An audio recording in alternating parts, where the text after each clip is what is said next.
സാഹചര്യം ഏതായാലും സാമൂഹ്യക്ഷേമ പെൻഷനുമായി ബന്ധപ്പെട്ട് ഞെട്ടിപ്പിക്കുന്ന വെളിപ്പെടുത്തലുകൾ അല്ലെങ്കിൽ കണ്ടെത്തലുകളാണ് ഇപ്പോൾ സംഭവിച്ചുകൊണ്ടിരിക്കുന്ന ഉദ്യോഗസ്ഥർക്കെതിരെയും വിജിലൻസ് അന്വേഷണം പ്രഖ്യാപിക്കുന്ന പശ്ചാത്തലമുണ്ട്.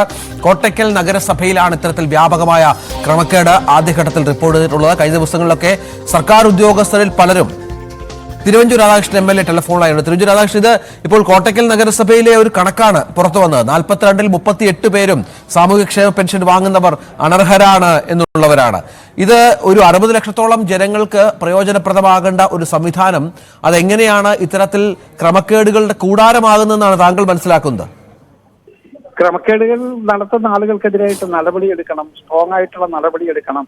ഇപ്പൊ എന്നോട് ആങ്കർ ചോദിച്ച ഒരു ചോദ്യം ഉണ്ടായിരുന്നു.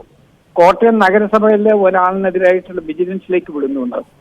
അയാൾ കോട്ടയം നഗരസഭയിൽ വരുന്നതിന് മുമ്പ് കൊല്ലം നഗരസഭയിൽ വർക്ക് ചെയ്തുകൊണ്ടിരുന്ന ആളാണ്. ഫിനാൻഷ്യൽ മിസ്അപ്രോപ്രിയേഷന് വേണ്ടി അയാളെ പിടിക്കപ്പെടുകയും പിന്നീട് അവസാനം അയാളെ സസ്പെൻഡ് ചെയ്യുകയും ചെയ്തതാണ്. അതിനുശേഷം അയാളെ സർവീസ് എടുത്തു. മടക്കിയെടുത്തതിന് ശേഷം അയാളെ മറ്റൊരു മുനിസിപ്പാലിറ്റിയിലേക്ക് ട്രാൻസ്ഫർ ചെയ്തു. മൂന്നാമത്തെ സ്ഥലമാണ് ഈ കോട്ടയം.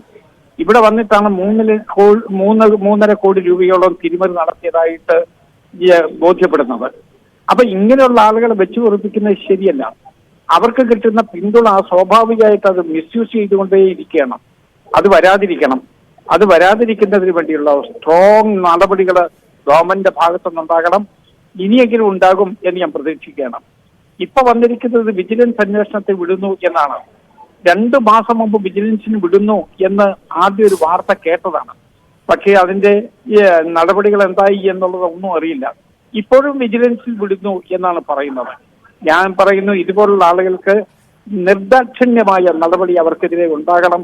ഇല്ലെങ്കിൽ ഈ പാവപ്പെട്ടവരുടെ സമ്പത്തും സ്വത്തും പണവുമാണ് മോഷ്ടിക്കപ്പെടുന്നത്. അതൊരു കാരണവശാലും അംഗീകരിക്കാൻ കഴിയില്ല. ശരി, തിരുവഞ്ചൂർ രാധാകൃഷ്ണൻ മുൻ മന്ത്രി ആണിപ്പോൾ ഈ വിഷയത്തിൽ പ്രതികരിച്ചത്. ഗുണഭോക്താക്കളിൽ ഭൂരിഭാഗവും അനർഹർ എന്ന കണ്ടെത്തൽ നടത്തിയിരിക്കുന്ന കോട്ടയ്ക്കൽ നഗരസഭയിലാണ്. ഇവിടെ വലിയ അന്വേഷണത്തിലേക്ക് കാര്യങ്ങൾ പോകുന്നു. വിജിലൻസ് അന്വേഷണത്തിൽ കുറ്റക്കാർക്കെതിരെ നടപടിയുണ്ടാകുമോ എന്ന കാര്യമാണ് കാത്തിരുന്ന് കാണേണ്ടത്. ഒപ്പം സർക്കാർ ഈ വിഷയത്തിൽ കൃത്യമായി സ്വീകരിക്കാൻ പോകുന്ന നടപടികൾ കൂടി മനസ്സിലാക്കേണ്ടതുണ്ട്. 60 ലക്ഷം ആളുകളാണ് ഇപ്പോൾ സംസ്ഥാനത്ത് സാമൂഹ്യക്ഷേമ പെൻഷന്റെ ഗുണഭോക്താക്കൾ. അവരിൽ എത്ര പേർ അനർഹരുണ്ട് എന്ന കാര്യത്തിലടക്കം വളരെ കൃത്യമായി തന്നെ ഒരു ധാരണയിലെത്തേണ്ടി വരും. അത് അധികം വൈകാതെ സംഭവിക്കും എന്നും കരുതാം. വി അരുൺ വിവരങ്ങൾ പങ്കുവച്ചു.